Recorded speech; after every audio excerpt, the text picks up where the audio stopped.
Joe talks about Joe.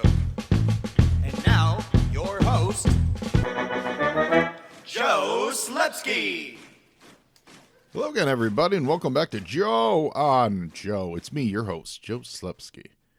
And this week on the titular podcast, we are covering G.I. Joe, a Real American issue number 143. That's right. It's a Joe and Joe Illustrated episode. For you new listeners, this is the podcast where we cover all of the animated series. We cover all of the cartoons, comic books in sequential order, page by page, panel by panel, episode by episode.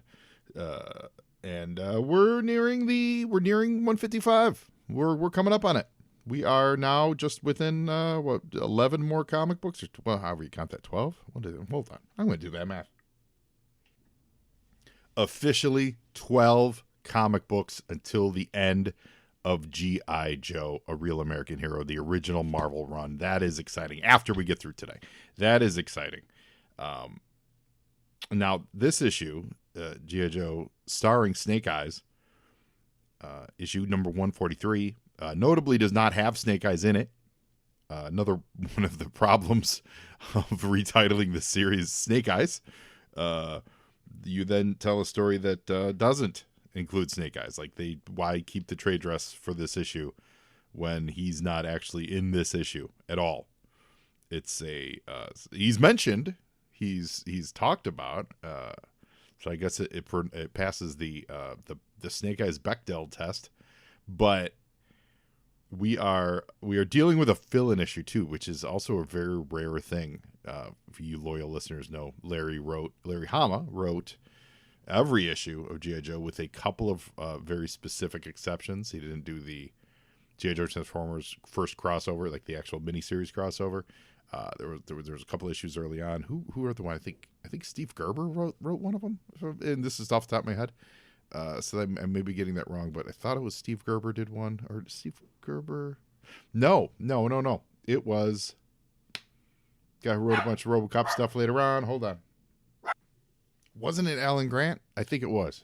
Memory serves. Again, top of my head. I didn't do any research before I made those statements. But yeah, I think it was... No, not Alan Grant. No, not Alan Grant. Hold on. Stephen Grant. We're honing in there. Oh, it's funny because Alan Grant did write some of the early RoboCop comics. And so I Googled it real quick and I saw that and I went, yeah, Grant. But I'm thinking of Stephen Grant. Isn't it Stephen Grant who wrote the fill-in G.I. Joe issue, if I recall? And there was one or two other issues, but by and large, vast majority of the G.I. Joe books were written by Larry Hama. This one is not, and we actually get a clue as to why it's not. I'm going to jump forward to the end because this is interesting. Instead of waiting to the end, I'm going to fill you guys in. In the postbox, the Pit Letters page, we've got something from Thomas Wheeler, who sure is a sassy pants, but frankly, he's not the sassiest person on this page, which I'm going to leave that to the end. We are going to, I'll tease you for that. There is a sassier letter here, but Thomas Wheeler from Tucson, Arizona, wrote into Larry and Friends, well, better late than never, certainly, and in G.I. Joe 140 was certainly worth the wait. They used certainly in two consecutive sentences there. That's not a good idea. But so 140, now we're talking about 143 today. That means 140 was late. And what does that tell you? That tells you they ran up into the dreaded deadline doom, which tells you, and they say it too. They say, first of all, everyone here apologizes for the scheduling problems. Rest assured, we're battening down the hatches so that there will never be a delay and you're getting 22 pages of Cobra kicking action every month. As for Dr. Mindbender's return, blah, blah, blah. So that means 140 was late. So this issue is a fill-in issue for sure to get them back on track. And that's why Larry's not involved. And even the artists, if you dig into it, there's a framing sequence to kind of modernize this. It's funny.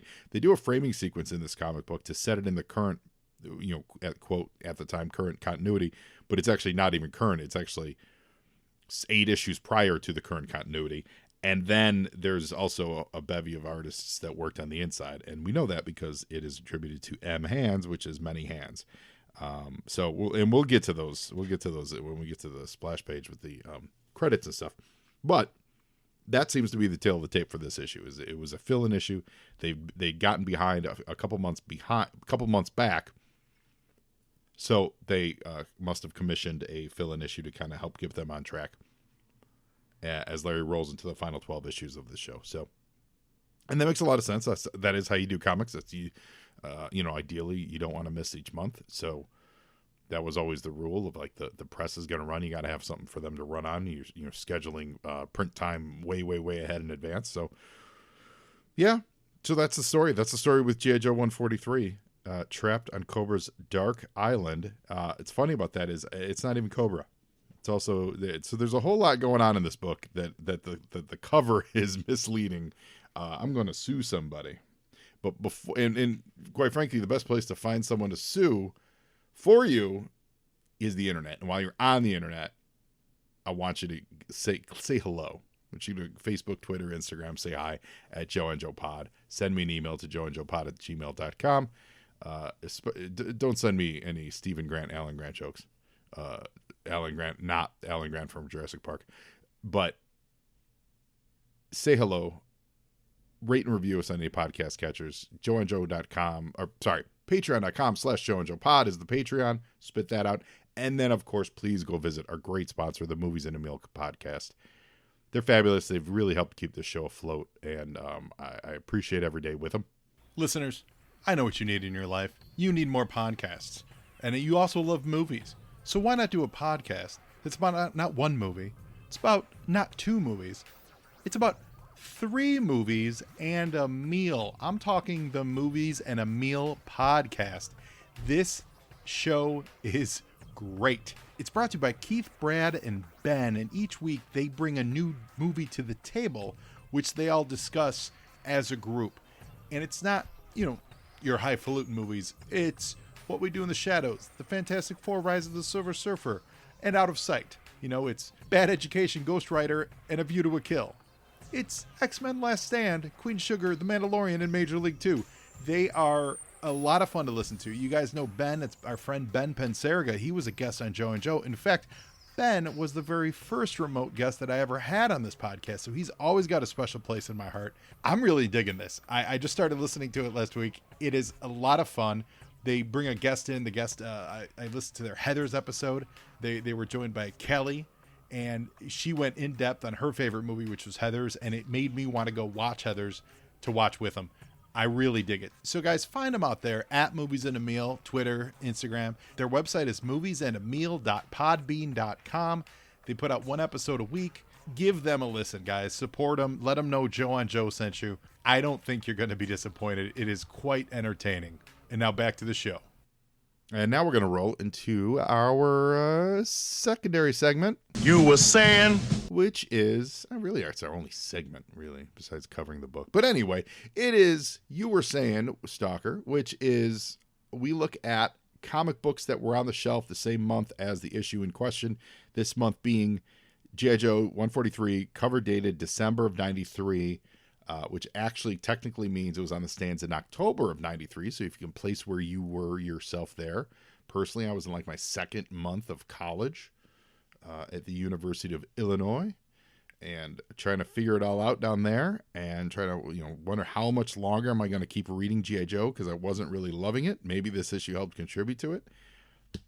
If memory serves, I think like 152 or something in the early 150s was my last issue. I'm fairly positive I got through 150 with that Snake Eyes Cobra Commander cover. I'm fairly positive I got that far, and then I may have used that as a launching point. I've told this story in the air where I think I'm responsible for 155 being the last issue, but we'll get to there. We got 12 more issues to get to there, so we'll cover it. But anyway, October of 1993, where were you? How old were you? What were you doing? I know I was reading G.I. Joe Snake Eyes, and I was reading it in Champaign, Illinois. And also on the stands that month were a bunch of Marvel comic books that, quite frankly, when I look at, really start to really epitomize the 90s, in that sense of just Flash, kind of exaggerated art where the only focus is the character, the physicality of the person, and not necessarily any of the story background element. You know, there's no sense of place on these covers. You know, and I'm broadly generalizing. Certainly, some are better than others, but it's just all about these close-ups on these poses, these figures, to not to tell the story, but just to look cool. You know, we're also talking about specialty covers. Avengers 369, which was part of the Bloodlines crossover between Avengers and the X-Men. I believe that's Exodus on the cover. It's the like full chromium, full silver cover. You'll see it in a lot of back issues. It's actually hard to tell what's going on in the artwork because it's just all silver, all chrome. The mess of a cover that is Alpha Flight 127 is not happy. Avengers West Coast 101 is going for a retro vibe, but it's also the last issue of the series. And next issue is the last issue, but they're going for this retro vibe where they have the cast of because there's some guest stars, Gambit and Beast, and also Spider-Man, Spider-Woman, and Captain America. The actual, not U.S. agent, but actual Captain America are in it. And so I give them points for that, but it's also part of the Bloodlines tie-in. So Exodus is on there fighting War Machine. So there's a lot going on in that cover. I feel like you should have done one or the other. You found a way to feature the X-Men in the main picture. But having said that, I do like the old school kind of roster headshots on the side thing. That's kind of old school, and that's charming, and I appreciate it. Yeah, this is a fun book. Book of the Dead #1, featuring Man-Thing. If you've watched the new Werewolf by Night, spoilers, I'm not going to tell you what happens in it, but Man-Thing's in it. That's all we're going to say. You learn early on that he's involved in the storyline, and it's been out for a week or so, I don't think it's a huge spoiler to say that he's involved. But it's got it's got a reprint of Frankenstein #1 inside, and they were trying to get back into horror, and I think they did. This was like a 4-issue miniseries or something like that, maybe 3-issue miniseries, but it's really good looking painted cover art. I like the Marvel's Frankenstein monster. Yeah, but having said that, and I like the Man-Thing as a character, but I really have never enjoyed Man-Thing stories. I don't know why that is. I've said it before in the show. I don't understand it, but I don't. I generally don't. I think it's got something to do with early in my exposure to the Marvel Comics universe, in Marvel Comics Presents issue 1, it started with the first one. That was one of my first real, I'm going to get into this universe thing. And so that was 142 issues ago. If you scroll down here, they're all the way at 143, and it ran bi-weekly. So what is that, 70 weeks? So that's 5 years earlier than this. 5 or 6 years earlier, really. I did not like that Man-Thing story. I remember I felt like it drug on and on forever. So maybe that's what it was. Maybe that soured me forever to Man-Thing. But I've never really been able to get to him. However, if you've seen Werewolf by Night, it's really good. I enjoyed it quite a bit. I enjoyed it quite a bit. Venom shows up in Daredevil 323. That's part of the Fall from Grace storyline, that big crossover we were talking about. Excalibur 72, Rachel has the Phoenix Force as she's going up against Jean Grey. That was always interesting. I always liked that when they played around with it. And then they eventually played it out, but that fact that Rachel was Jean's daughter, but not really, from an alternate universe, but not really. Yeah, it was cool. Gambit #1 came out this month. This is probably one of the bigger books. This is Gambit's first mini-series. It's got the black cover with just his name, and he's jumping over the top of it. It's a pretty cool cover. I'll give it that. this book sat for $3 in the bins for decades, and only very recently has jumped up and is like a $20 book. And I don't know. I mean, I guess that the why is because it is the first series of Gambit with his name on it. So when they do something with Gambit, there'll be people that place value on it. But he had appeared in many, many, many comic books at that point. But there's always the power of the number one. So it's not that this is a great issue or anything really crazy happens here. If I recall, this miniseries was dealing with the whole New Orleans Thieves Guild and all that stuff, which, whatever. But I guess that's Gambit's character. I don't know. I always like Gambit, but I like him in the X-Men. I don't care about his Thieves Guild stuff. That stuff really doesn't interest me. However, if you've got this Gambit laying around, don't just chuck it. It really is rolling for about $20 these days, especially in good shape. And the all black of the cover makes it really nice when you have one that's clean, no cracks and everything. Really makes the cover pop. So you could probably command good money for that. King Arthur and the Knights of Justice, #1. This is the comic book of the cartoon that we discovered on this show years ago, and I forget how it came across. Do you guys? I don't know if you guys remember how we discovered it, but remember we were doing something with the G.I. Joe cartoon, and it came across in the show where someone talked about it or something, that there was a cartoon where a bunch of football players went to the time of King Arthur, and I was like, what? That's a thing? That sounds fun. And it's exactly what this was. And so I grabbed the cartoons. I remember watching them, and it was fun. And I bought these comic books, and they're as good as they can be, written by Mike Lackey. Keith Wilson did the pencils. They're fine. But they were just this fun, weird tie-in. This was probably 4 years ago. We did this, found this 4 or 5 years ago. I'm doing the show that long. It's wild. Doing the show for like 7 years. It's wild. But that's King Art. This actual comic book is on the stands this month. So that's funny. That brought back a fond memory.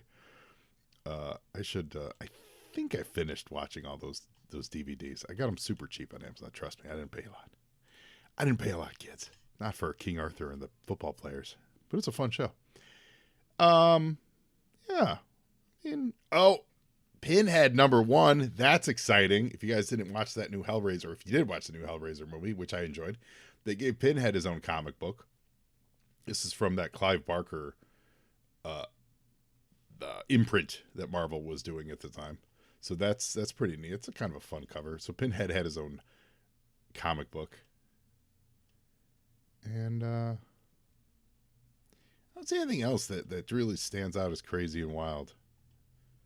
It seems to be about it for now. So yeah, so that's it for Marvel. You were saying? Now over to DC Comics. It's not really just a very similarly bleak picture over at DC. You got a few stuff, and Superman's coming off the heat of the birth and the rebirth and all that, of death and rebirth of Superman. So there's a lot of invigoration going on there. Looks like they're doing the Spilled Blood crossover. Aquaman is start of a 4-issue miniseries, which would lead into Peter David's regular ongoing series. This 4-issue miniseries called Time and Tide, and it's written by Peter David. Peter David wrote amazing Aquaman stuff. If you've never read it, you should, because it's really, really, really great. He got a great hold of it. He's the one who gave him, who edged him up and took his hand and all that, gave him a hook. But if anyone needed it, it was Aquaman. I don't think you get to the Jason Momoa Aquaman, whatever you feel about the execution of that movie. It's a fun version of Aquaman to watch on screen. It is. I'm not a huge fan of the way they made the movie, but I don't think it's good at all.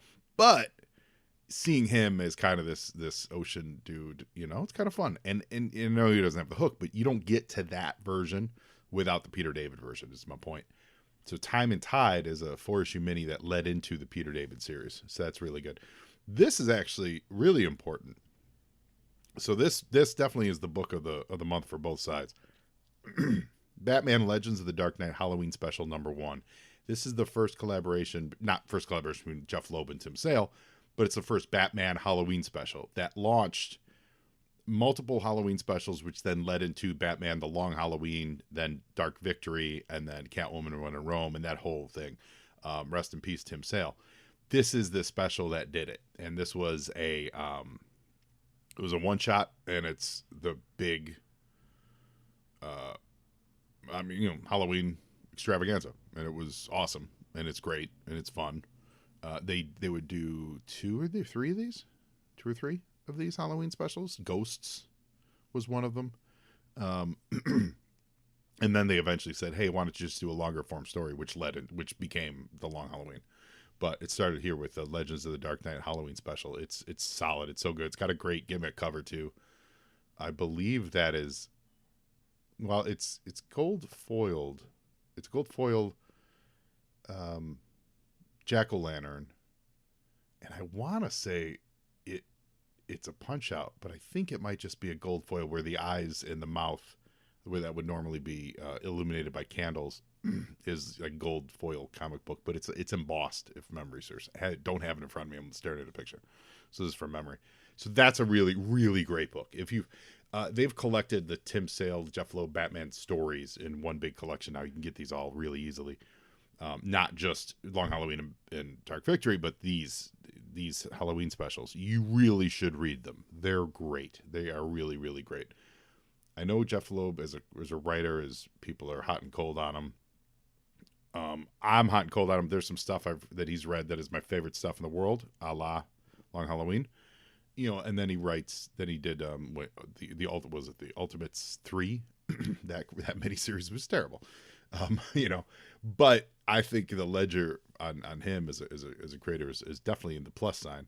So I'm a fan, and Tim Sale's work is phenomenal. So this is really, really good. There's also a miniseries, a 2-issue miniseries called Batman: Two-Face Strikes Twice, which is a fun book, and it's like going retro, and they use Silver Age artists for the cover, and it's Batman versus Two-Face, and it's a 2-parter, and the books there's flip books inside, and they're flipped backwards, and then each premium deluxe format book has a flip to it, and they tell 2 different stories, but connect thematically.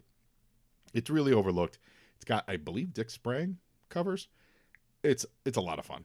It's if you ever see this Batman Two-Face Strikes Twice in your back issues, buy it. It should be $3, $4, $5, something like that. Just buy it. It's totally fun. It's a 2-part series. It's really overlooked, but really a whole lot of fun. Bloodbath, issue 1 and 2. That's the end of the Bloodline story. That's right. They wrapped up Bloodlines with this Bloodbath 2-parter, where all the heroes had to get together with all the new heroes, Hitman and all those guys, and they all had to team up to fight these aliens and send them packing. So that wrapped up this month. What else? Hawkman is it's volume 3, issue number 4. So this is the post-Hawk World Hawkman. And it was an odd place for continuity for Hawkman, and it eventually would run into zero. It's going to run into 0 Hour next year, very quickly. But this costume was really kind of cool. I mean, I love me a good Hawkman costume. I really did enjoy the gray sweater looking police uniform that they did in Hawkworld. But this was like a black suited vigilante kind of Hawkman, and it was really cool. But as a whole, this series just gets bogged down by the not knowing who or where the character is existing in the span of the larger Marvel universe. And the smartest thing they ever did was just say, okay, that's what it is that he constantly regenerates, and he just shows up as someone different every time because he's, his spirit reincarnates, because then that explains away almost all this stuff. But at the time, they were just trying to figure out more concretely. So I like this Hawkman series, but it's kind of workmanlike, and then it's going to get ruined by 0 Hour for sure. Lobo, his ongoing series, issue number 1, where he's just thrusting his crotch in your face and pointing at it. That's exciting. That's on the stands this month. And that's kind of, that's kind of it for DC. It's kind of their ER month. But that Batman Halloween special is dope. You were saying? And over in the movies, October 1993, there's a few bangers. I'm not going to lie. There really are. At first, I was like, oh, this is a slow month. But then I thought about it and went, no, not really. We start with October 1st, Cool Runnings, about the Jamaican bobsled team. Listen, John Candy saves this movie. Not that other actors are bad in it, but you add John Candy to it, and it just elevates. It doesn't save it. I'll say that it elevates this movie into something special, and it's great, and it's charming, and it's absolutely Dougie Doug is awesome in it. It is an absolute charmer of a movie. Also, I should have said this up top. You guys caught me in the middle of a round of COVID. That's right, I got the COVID. So if I sound a little raspy, or if there's sometimes a little stutter in the recording, that's me pausing it to cough. I apologize. I'm going to try to get through this, and I'm going to probably try to get through it pretty quickly. Because as I talk along, it's just like last time I had it. The cough is real, folks. The cough is real. So I apologize to your listening ears, but I also didn't want to take a week off. So I think we can do this. I think we can make this happen. So Cool Runnings is amazing.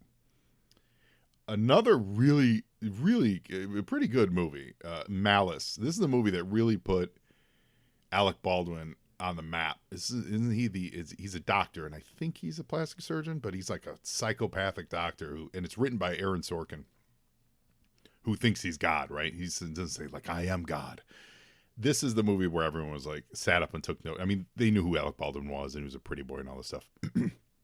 But this kind of like set his persona, kind of like how when Pacino did the "Ooh yeah" in the movie where he's the blind soldier. What was that movie? I forget that one. But that whole thing, and then Pacino did that for the next few years. That's kind of what Baldwin does. This sets the course for his career for quite a bit. The great Robert Altman movie Shortcuts came out on October 3rd. On October 8th, Demolition Man. We talked about the comic book last week, if you remember. Comic book adaptation with Stallone and Wesley Snipes and Sandra Bullock. Love this movie. I've always loved this. From the start, I was like, there's something special about this movie. It's really fun. It's not, like great as far as great movies, but it is an absolute fun action movie. Same day as Demolition Man, the movie Gettysburg came out, which is a historical classic. And two movies which I promise you, whoever made the movie Mr. Jones, well, Mike Figgis, actually, who's notable, is the director. I've never seen it, but it's a movie called Mr. Jones. It's got Richard Gere, Lena Olin. I'm sure it's fine. Delroy Lindo's in it. Love him. I'm sure it's fine. But Mr. Jones opened on the same day as Mr. Nanny, starring Hulk Hogan as a child abusing nanny. I'm sure that's Brutus the Barber Beefcake was in it. Oh, that's great. George the Animal Steel, Mother Love. That's fabulous. So yeah, Mr. Nanny and Mr. Jones open on the same day. So imagine going to the theater. You know that there was someone who made the wrong choice, thought they were going to see Mr. Jones, and accidentally bought tickets for Mr. Nanny. And we're sitting in the theater because Mr. Jones seems like a pretty staid, romantic drama starring Richard Gere, certainly not Mr. Nanny. So I think it's hilarious those two were open on the same day. 5 days later, October 13th, the classic Rudy is in theaters. That's huge. That's Rudy, right? I'm not a huge Notre Dame guy, but that movie is Rudy. And then 2 days after that, it was a big adaptation at the time. It really was. I don't think it does. Some of it holds up. Jim Varney's actually really good in this. The Beverly Hillbillies. Dietrich Bader's really good in it. Cloris Leachman's amazing. I mean, there's good performances in this movie. As a whole, it's a little cheese. It's a little 90s. But it's not the worst of those adaptations. Beverly Hillbillies was on October 15th. The same day as Judgment Night with Emilio Estevez and Cuba Gooding Jr. And Stephen Dorff and Jeremy Piven as a group of friends on the run from a gang of drug dealers after they witness a murder. You guys remember this movie? I think the soundtrack was really banging too, if memory serves. So that came out on the 15th. And then to round out the month, on the 29th, and I remember seeing this in the theaters in Champaign on Green Street in that theater for sure. The Nightmare Before Christmas came out because I remember I saw it with my friend Joel Krauska, who was on the floor, and you're getting to know people and whatever, and it was like, did you see that the ad for that crazy looking stop motion movie about Christmas, but it looks like Halloween? We're like, yeah, we need to see that, right? Yeah, we need to see that. So I absolutely remember going to see Nightmare Before Christmas on Green Street, the Green Street Theater in Champaign. It's the same theater when GoldenEye came out. So I guess next year, or maybe 2 years from now, 95 GoldenEye. When GoldenEye came out, and we were all so excited. I mean, the world was excited to see a new Bond. There was a huge line in front of it, and everyone was pushing and pushing to get through the doors. And they broke the doors down. They broke the windows down. And the manager, and I remember being I was in the line, but part of the crowd, not breaking things, but there, I saw it happen. We sat in the aisle. People were sitting in the aisle. I think we sat in the aisle to watch GoldenEye. The manager of the theater, I recall him just standing there going, like, as people were rushing, everyone had tickets, but they were rushing past him to go see this and breaking things. And his head is in his hands, and he just goes, it's just a movie, people. It's just, I'll never forget that. He's like, it's just a movie. And he's stopped trying to stop anyone. He's just like completely dejected because he knows he has to repair his window because a bunch of dumb college students broke it because they needed to see Pierce Brosnan and Famke Janssen.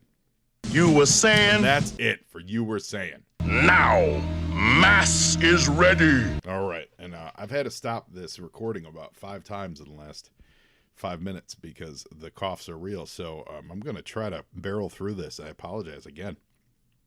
Now, when you look up JJ 143 on the internet database, it does not give you a lot of information. It genuinely does not. Like it says, it doesn't, like, I'm talking about the Marvel Comics, database. A little bit more Googling shows that it's Jesse Orozco did the cover. And I'm looking for us. Oh, you know what? And there it is. Yeah, sorry. I'm a dummy. It is in the corner. I missed that. Yeah, so Jesse Orozco did the cover. He's also one of the contributing artists on the inside. I like the boldness of the cover. It's got a very Adam Hughes vibe to it. It's definitely playing into Scarlett's bosom, which, mileage may vary on that, but it's got no elements of G.I. Joe on it. She's not even in her costume, which is disappointing. It also says starring Snake Eyes, and he's literally not in the book. Disappointing. And then it says trapped on Cobra's Dark Island. And there's no Cobra in this comic book, unless Cobra was running the Russians that they actually deal with. So there's a whole lot about this cover that is not right. Having said that, it's a fine cover. It's a damsel in distress. It's a redhead, so you would have to know G.I. Joe redhead. You'd have to know who's the redhead G.I. Joe to know that that's Scarlett, right? That because she's out of costume and in any recognized, not even her classic costume. But I like the detail. I'll say this: I like the detail on the vines. I like the detail on the snake a lot. I like the thickness of the lines that they choose because it's thicker up front, thinner in the back. It gives a nice sense of dimension, like for real. That really works. That really pops for me. I have a strong feeling the original picture had more cleavage on her chest, and Marvel probably removed that. And the reason I say that is because when you remove it, what you're left with is just this open blankness on her in the drawing, which is a little weird when you don't have the cleavage drawn in. So like the answer should have been to just make the chest smaller in general and close the shirt up a little bit more. But I imagine it is much, much easier for them to just erase what was probably some cleavage lines, some shadows to make the cleavage than to redraw the whole picture. You know what I'm saying? So that's a little bit weird. But I love the shadow, and it looks Zipatone. Yeah, it appears to be Zipatone. I love that. That's cutting over her as well. So it's a cool cover. I'm not knocking it. It is wildly misleading. Yo, Joe! Dark Island, and it opens with Scarlett in her Ninja Force outfit, the yellow and green one, and she's in the pit, and she's training. And we get a note here that this occurs between G.I. Joe 134 and 135. So this isn't even a modern framing sequence. This is a retroactive framing sequence to tell this story, which makes it even more awkward if you're reading on and on and on. It says a G.I. Jam by Eric Fine, Jesse DeRosco, Tim Twohy, Dave Sharp. That says they did the framing sequence. And Vic Sutherland, Tom Mandrake, M. Hands, which is many hands. This means a lot of people. Rick Parker, Bob Sharon, Mike Lackey, and Tom DeFalco. So, probably Sharon colors, Rick Parker. Hold on. So, according to the Joe fandom page, the exact assignments are writers Eric Fine did the framing sequence. Vic Sutherland wrote the flashback. We're going to get back to that. Penciled by Jesse DeRosco did the framing and apparently the cover too, according to that other website. And then Tom Mandrake does the flashbacks. I think Mandrake, who is the artist on Spectre at the time, I think he did very, very light breakdowns for this. I think, although I could see his hand in it, but I think it feels like it was really loose pencils. But it looks good, and I like Tom Mandrake stuff. Inks by Tim Twohy, David Sharp, and then many hands in the flashback. Letterers Rick Parker, colorist Bob Sharon, editor Mike Lackey, and editor-in-chief Tom DeFalco. Now, a lot of that is supposition as far as the Mandrake stuff, but you definitely see it. You definitely see it. His influence. It's not as like he was doing Spectre at the time. If you look at his Spectre stuff, which is like him unleashed, it's you see the similarities, but you definitely go, oh yeah, he must have just did breakdowns on this. So it opens with her training against a bunch of lasers with a sword. Yo, Joe! And she gets zapped by a floating Death Star ball. This is not for the world. This Death Star ball kind of floating training thing, not a big fan of. I like G.I. Joe training with real stuff. Like, cause ball comes in later, and just in general, like I like my G.I. Joe a little more grounded. Yes, we can have them use lasers and stuff like that, but this ball's just floating with no propulsion and things like that. That's the part where I go, nah, come on. Anyway, Hawk rolls in, and he's like, hey, man, what's up? You're terrible today. Like, I'm watching you, and you're terrible. So you're being too hard on yourself. And then he reminds her, hey, you remember that one time? The first field op you did? You were really, really terrible. And then the bottom panel cuts into a bifurcation, and then you see Hawk in his like old school dress screens. So definitely the first thing I noticed with this not being a Larry Hama book is there's more verbiage for sure. It's got more, I'm not saying it's good, bad, or ugly, but it's definitely got more panels per page, more over explanatory things. At this point, Larry is so comfortable telling the stories, he kind of lets the characters do it instead of the writer doing it. And I think we're seeing some of that here. As far as the artistic interpretation, that's the other problem with especially a book like G.I. Joe, where you have so many characters and they have so many multiple looks.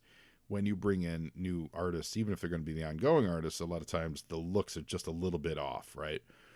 So in this case, they've got Hawk in this kind of weird all green, sort of his early look, but it also sort of looks like he's wearing the camo pants from his general Hawk look, but it doesn't look like Hawk. And then when they go to the flashback, he's in this, he's in the suit. He's got his medals and his ribbons and stuff.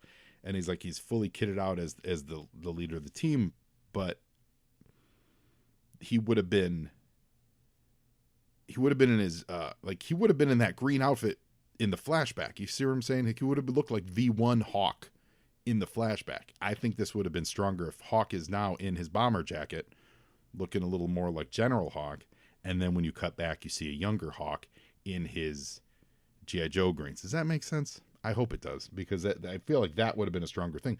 But it's hard to do that when you have multiple pencilers, fill-in pencilers. You know, you're not thinking about that. You're just literally thinking, what does this guy got to look like? And then here's a picture of Hawk. Yo, Joe! So this whole story is it's a three-hander between Rock and Roll, Breaker, and Scarlett. And similar to like the events of G.I. Joe #1, it kind of plays out like that. There's a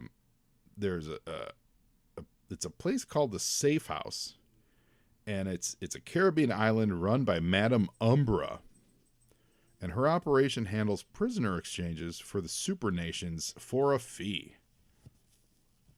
So it is suspected that she's routing her funds into the coffers of terrorist organizations, but they never actually mentioned Cobra in this. I don't know if that's because, and this is set before the events of G.I. Joe #1, I believe, based on what they talk later. So I wonder if it's like they didn't want to name Cobra, because then that kind of negates some of the stuff that goes down in 1. Either way, Cobra's never mentioned in this, so how do we know it's Cobra's Dark Island? So they introduced that Breaker and Rock and Roll are going to go on this mission, and Madame Umbra's next client is going to be this brunette vixen who walks in. Scarlett, is that you? And she says, right the first time. And she immediately rips off this elaborate disguise that consisted of a wig and a sunglasses. That's it. And in her words, hey, it's not a great plan, but it's the only one we've got. Yo, Joe! So they insert themselves via submarine, and there's just so like this is really one of the first times where I noticed, oh yeah, this is not Larry's writing. There's 1, 2, 3, 1, 2, 3, 4, 5, 6, 7. There are 8 panels on this page, and it's inserting a lot of character stuff, which I like. And I like seeing, I like seeing A, Joe's being on missions, which is cool, and B, the OGs going on missions, also very cool. So this is not a knock, but you can just tell it's a different style. There's just more on the page, right? So as they infiltrate the island, they're actually immediately caught by the security systems and taken prisoner. But there is a lot of character-y dialogue in this. Yo, Joe! And they see this. They come across this place called the Safe House. It is not a. It's not like it's just a big block building in the middle of the jungle. Now, one hand you go, oh, that's pretty safe. But the other hand you go, that's not that imposing. It just looks like just a big half a pyramid building with some electronics on top. But they get taken in by Madame Umbra, and it turns out Scarlett is a great spy, and so she, like they said, she's the handler for a kidnapper. So it's a little elaborate. But she says, take the Americans to their quarters and the girl to the checkpoint. Your merchandise will be brought to you, gentlemen. Enjoy your short stay at the Safe House. Now, Yo, Joe! the Joes are in their full Joe gear. Like, Breaker's got his Breaker helmet on. Rock and Roll, while he's not wearing the machine gun ammo belt, but they're dressed like G.I. Joe, like American soldiers. So, I don't know what's going on. I genuinely don't know what's going on with this. However, they get thrown into a room, and sure enough, there happens to be a guitar in the room. Now, so that Rock and Roll can play guitar. I don't know. That's a little MacGuffin-y. Like, we need to have a guitar in the room randomly so that the guy named Rock and Roll, who's been known to play guitar, can play guitar. I don't know. But what we do see is that Breaker's got some like lockpick tools on him, and he's gonna go so that they can make their escape, because they're not being held under their, let's see, they're being held against their will, but they're not prisoners, right? They're just being held until the exchange takes place, but they need to make sure that they can escort themselves around the compound. So Breaker grabs the nearest dude and he decks him. Now, here's a little bit of an issue here. Is this dude, this scientist dude that Breaker proceeds to clobber and drag into the room. Yo, Joe! Does not look anything like he does later in the book. And also another thing I want to point out is, I don't know about your copies, but my copy is way offset. The printing on this is terrible. There's like the images. So if you think of the 90 degree of the actual physical page, the image is cockeyed like 5 degrees to it. So it's not parallel to the cut on the page. Like something's really crazy wrong with the way they printed this. Which is something I don't normally notice on this. So I wonder if that's got something to do with the rush job. Or not. Or it could just be mine. Maybe yours is absolutely perfect and I'm a dope. So, this is another page. This is the next few pages. There's just a lot here. And you know what I feel? I feel like Mandrake is channeling a little bit of Steranko S.H.I.E.L.D stuff here. These lots of small panels, lots of quick actions happening in the small panels. Lots of things going, lots of, dominoes getting knocked over. And that's kind of what happens here. So the Russian spy, the Scarlett, who's the Soviet spy, she gets brought in, and then there's an American scientist that they're going to swap, right? And while they checked Scarlett, they didn't check her boot for a non-metallic resin pistol, right? Which seems, I feel like they would have caught that. But either way. So she takes them prisoner. She tells the American scientist to be like, all right, let's go. We're taking off. The guy's not American. The guy's Russian. So she realizes that she's being set up, and she pulls the gun on the scientist. It says, what's your angle? And he says, I was sent to find proof that Madame Umbra's funds plots to overthrow Moscow's new government. And so she says she's on the same mission as this dude, but for different governments. So this guy is going to help her out. It's basically the whole mission is pointless. They're both red herrings to be sent in to flesh out Madame Umbra, and that's really what we're dealing with. Yo, Joe!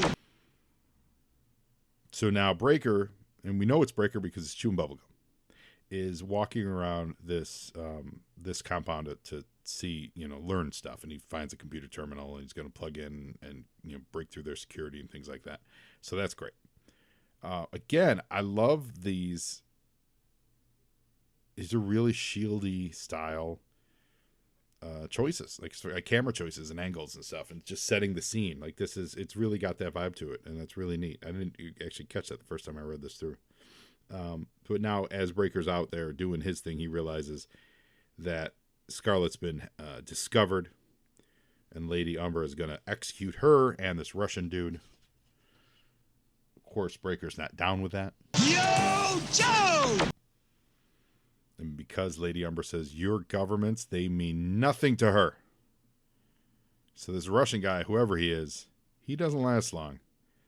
And he calls her an enemy to us all. And that's when Umbra puts a bullet in his face. In the facha. And actually, I misspoke. Scarlett technically hasn't been uncovered as Scarlett yet. But she says, what of your secrets? Who do you work for? And then Scarlett just gives herself up, and she says, I work for G.I. Joe. Who then Lady Umbra recognizes, oh, you're Shauna O'Hara, Scarlett, because apparently there is only one female soldier, and she's well known. And this is where the story takes a little craziness, too. I don't understand this. Umbra, who is literally, it's her crib. Like, she is in control of this. She just says, your prowess in the martial arts is renowned. We're going to fight to the winner freedom, to the loser death. Umbra, you have Yo, Joe! absolutely no reason to be doing this. There is no reason for Lady Umbra. Now, you would say, maybe it's because she's crazy. And that might be true. She might be cray-cray. But there is no reason for her to do this. Now, when she says go get the other her compadres, so her soldiers show up and there's Rock and Roll playing that guitar, and the doctor that Breaker beaned earlier was blonde, clean shaven guy, and now they've got him laying on the bed in in a, I guess it's probably the doctor's own t-shirt, right? Breaker I think just took his coat, but he's wearing Breaker's helmet, and he's got a goatee, and it's a black-haired goatee. So, he also, by the way, might be dead. Just throwing this out there. Because it's not like they had knockout pills.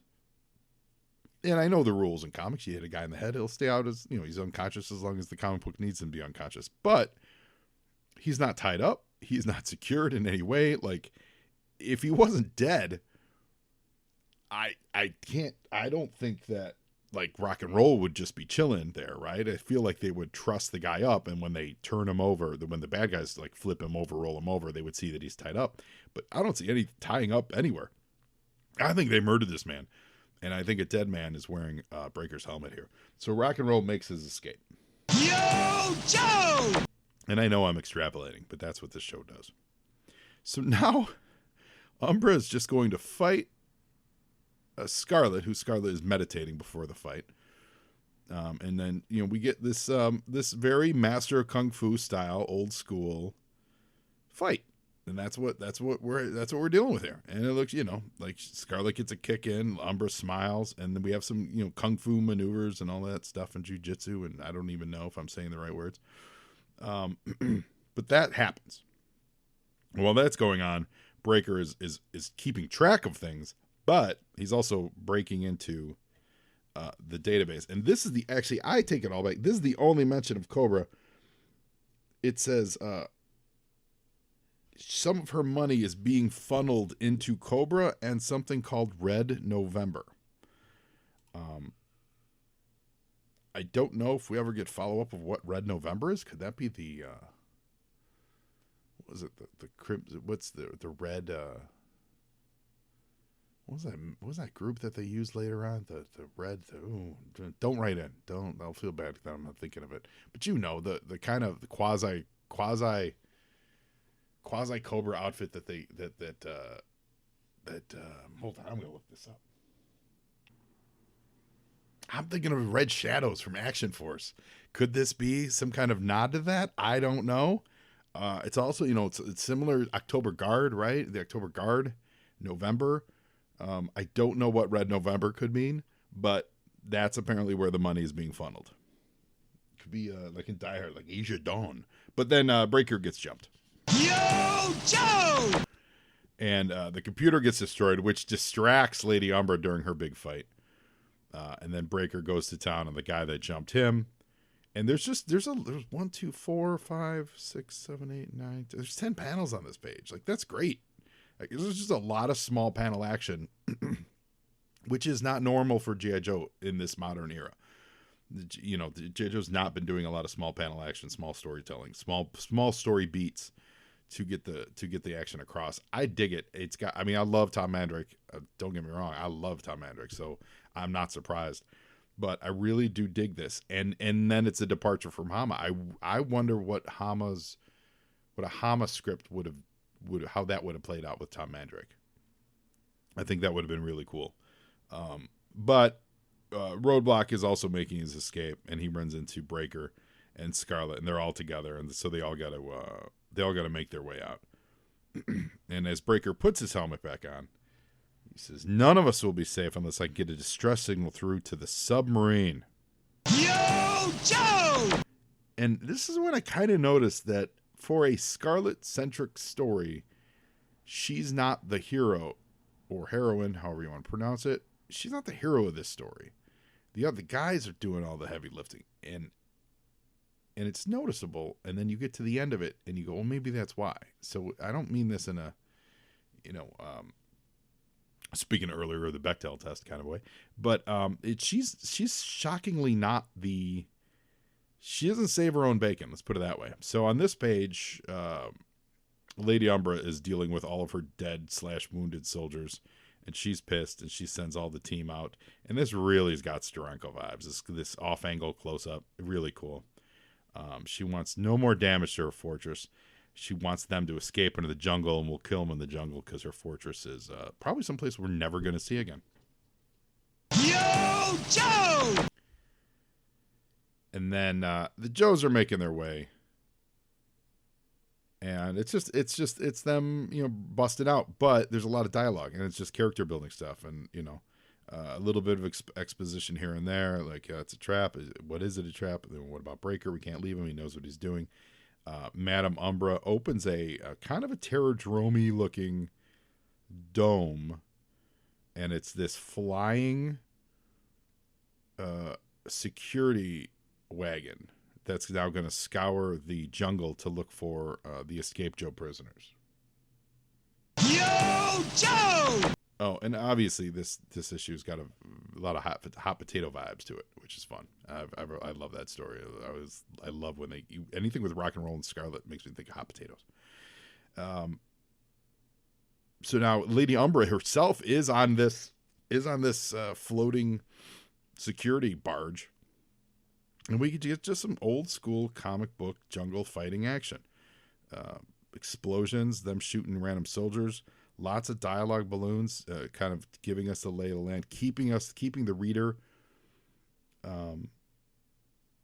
informed of what's happening, but also interesting enough and good acting in the artwork to keep us interested. Like when Mandrake cuts to the close-ups of like their faces and stuff, there's just good. Now Mandrake's male faces I think are better than his females at this stage in his career. Like Scarlett's face is always a little too. It's not as well defined. Like rock and roll looks like a dude. Scarlett looks like a drawing of a girl.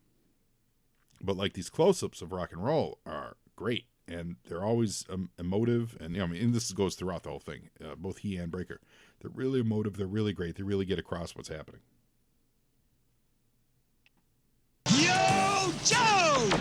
Man, I've been having to pause this a lot, cough, so I'm going to try to wrap this up real quick, guys. I apologize. So Breaker's still in there, and he's trying to get his message out to the submarine. So he breaks through, trips some alarms. They think he's trapped, but, you're really trapped. You're trapped with Breaker, really. I love Breaker. Rest in peace. Didn't he die? Yeah, he was one of the guys that died, right? In the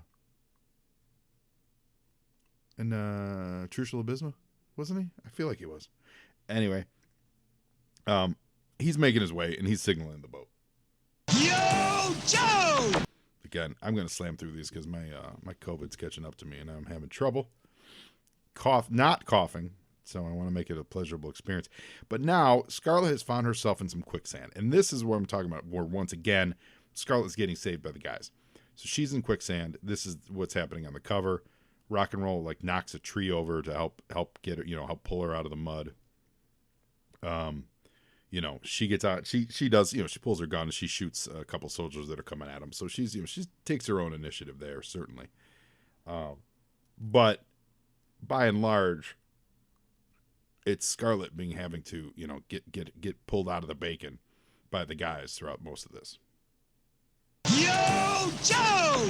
And they get to the beach, and this is how all these. So if you're telling these kind of stories, this is really how it ends. Like the climax doesn't happen, 5 miles from the beach, and then they just get to walk the last 5 miles in peace, right? Like it's always like we're at the beach, we're going to be rescued, and then that's when the bad guy shows up. It happens. It's how it happens in the movies. It's the moment of excitement because you're at the moment of freedom for the character, the moment that they're going to accomplish their goal, which in this case is escape, and that's when the bad guys show up. So it's the hour of no return. It's the hour of there's a phrase for it, but it's that moment of like they're going to achieve their goal, and then that's when the bad guys got to swoop in. So there's Lady Umbra. She's got all her soldiers. They're ready, aim, fire. And Rock and Scarlett are ready to go down. This drawing of them on the bottom, this is great. And earlier, I think, this image of Scarlett is great. Is a great Mandrake. He's doing great acting with it. It is grumpy. It is focused. She's awesome. The arch of her eyebrows is great. His rock and roll is fabulous in this picture. Really, really good. And as they're about to do that, in the background, boom, boom, boom, boom, boom. And that is Breaker, who also happened to catch up to him, which is it's a little convenient. But he says, hey, I picked up a few grenades in your storeroom. And then he also crossed a couple of wires back in your fortress. And, well, the entire fortress explodes. So we're never really going to go back to the safe house. And Madame Umber screams, and the scream lasts long after the explosion. So Madame Umber loves her safe house so much. Says, you cannot break me. I have my island. I have my army. And I have you.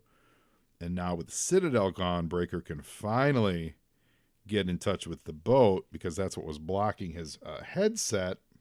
Yo, Joe! And just then, the G.I. Joe submarine pops up. And we see a couple Joes, like we see probably Zap, because there's a bazooka there. But there's a couple Joes, and you really can't tell who it is. But they're on the top of the submarine shooting at all these guys. And it's all over. It's too late. They're going to take Madame Umber into custody. And again, this is where I went, Scarlett doesn't even get to win the day here, because Madame Umbra is not going to be taken alive. So she says, surrender is not my way, girl. You have already killed me. Scarlett's like, don't, get back. Don't make me. She's like, poor Scarlett. If you aren't strong enough to finish the job, I am. And Umbra, pulls the trigger on Scarlett's gun, committing suicide, right? So and no one, Scarlett's like, why? Why did you do it? No one speaks the answer. Yo, Joe! And we're on the boat, and it's sailing away. And Scarlett says, my first real chance to prove myself, and I blow it. I never should have let her get so close. Umbra knew I'm young, inexperienced, and that's where it all made a lot more sense to me as far as the story itself goes. It is about her being young. It is about her being experienced. It's not necessarily about her having a victorious mission. It is about her having to rely on her teammates and trust in her teammates to save her bacon, because as good as she is, she's not going to be able to solve all the problems. And she really didn't in this. But she says, so that's going through her head. But what she says is, I can't wait for a good bath, because, she's still a woman. I say that full tongue in cheek. Because, anyway, but that's it. So I felt better after literally reading that panel. So they do get the news, though, that Hawk has another assignment for them. So she says, when you were going through counterterrorist training, they ever teach you how to hijack a submarine? So that's very James Bond kind of ending. Like, we're going to sail off in the distance, but James Bond needs his vacation and a good bath. Yo, Joe! So then we revisit that framing sequence. And this is the page where I go, I don't need my Death Star drones in my G.I. Joe books, because this third panel on the page, well, second panel also, where it's just flying through the air and she's blocking lasers with her crystal, or with her sword. I don't need that. But you get Hawk to remind her, says, you bounce, she says, nice try, Hawk. I was a kid back then. I didn't know what I was doing. He says, true, but you bounced back from it. You've done some incredible things since then. You have to put it in perspective. Get back on the horse. And so she says, you're right. It's just hard for me to accept the fact that I can't save everybody every time. So that is what the point of the story was. So it totally works for me in that regard. I love the Tom Mandrake art pages. Framing sequence is fine. I do wish that since they were doing this, that they would have used the framing sequence to set up her going undercover. Because now that we know it's an undercover ruse now, that whole her being undercover is done. Let's make this framing sequence the origins of Hawk thinking up the idea. I think that would have been great. Or, at least you get to the end here and it says, Hawk's like, hey, I got an idea for you. What do you think about being a double agent as they, walk off into the sun, kind of a thing. Now, Postbox from the Pit. We've got letters from Dave Edwards, who's suddenly devoted. He just found the comic book because of the Transformers on it, and God bless him. He loves his Transformers, and so he's now a big fan of G.I. Joe. Dave, you've got 12 issues left. Enjoy it while it lasts. We read Thomas Wheeler's. The next one I'm gonna save to last. We've got one from C.C. Williams, address withheld by request. And it does say next issue, Larry Hama is back. So this this one email. It was a letter actually that I read this and I went, you know what? Matt Caldwell from Hanover, Virginia.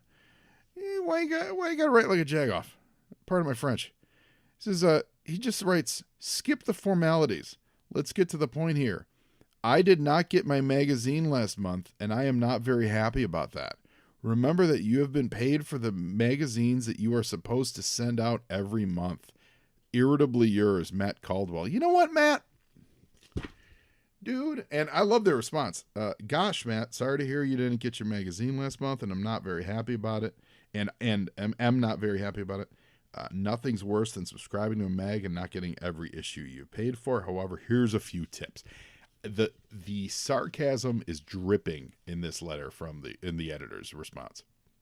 1, complaints about missing issues for your comic books should be addressed to the subscriptions department. Just write subscription department right on the front of your envelope. If you send your letter anywhere else, you lower the chance of your letter being forwarded to the person who can actually take care of your problem. And 2, make sure you actually include the name of the comic book and issue number. Did you subscribe to G.I. Joe or Spider-Man? We can't tell by your letter. And then 3, be patient. And this is actually interesting. Our subscription department sends out comics to over 300,000 subscribers every month. So does that mean G.I. Joe had 300,000 or the overall Marvel had 300,000? I don't know. But if it's G.I. Joe, that's a lot. And to think that with 300,000 subscribers, it's still going to close up in 12 issues. That's crazy. And they receive very few complaints. Give them a chance. I mean, I have a feeling that 300,000 subscriber number is globally for Marvel. It can't just be G.I. Joe at this point. Yeah, I have a feeling that's like overall the number for Marvel. But yeah, Matt Caldwell, take that thought and apply that to social media, everybody. Random notes on Twitters or Facebooks or Instagrams with vague complaints about things. You know what that gets you? It gets you nothing. Now you think, oh, it's going to get their attention, getting my problem resolved. Yeah, it might get your problem resolved. Maybe a little faster. But I promise you, if you actually go to the support page that the company you're trying to reach, if you go to their support page, very likely you'll get real help there real fast. Not that I have any personal experience with this, but just remember, companies mute people too, and we don't want to hear it. It's true. Literally, it's true anyway. That's another podcast for another time. So listen, everybody. Thank you so much for listening. I appreciate it. New apologies if it was a little rough and rushed this week with my voice. I apologize. So next week, 144, it's a flashback to when Snake Eyes gets his face burst off. So that's going to be exciting. Now you Joe. And Joeing is half the battle.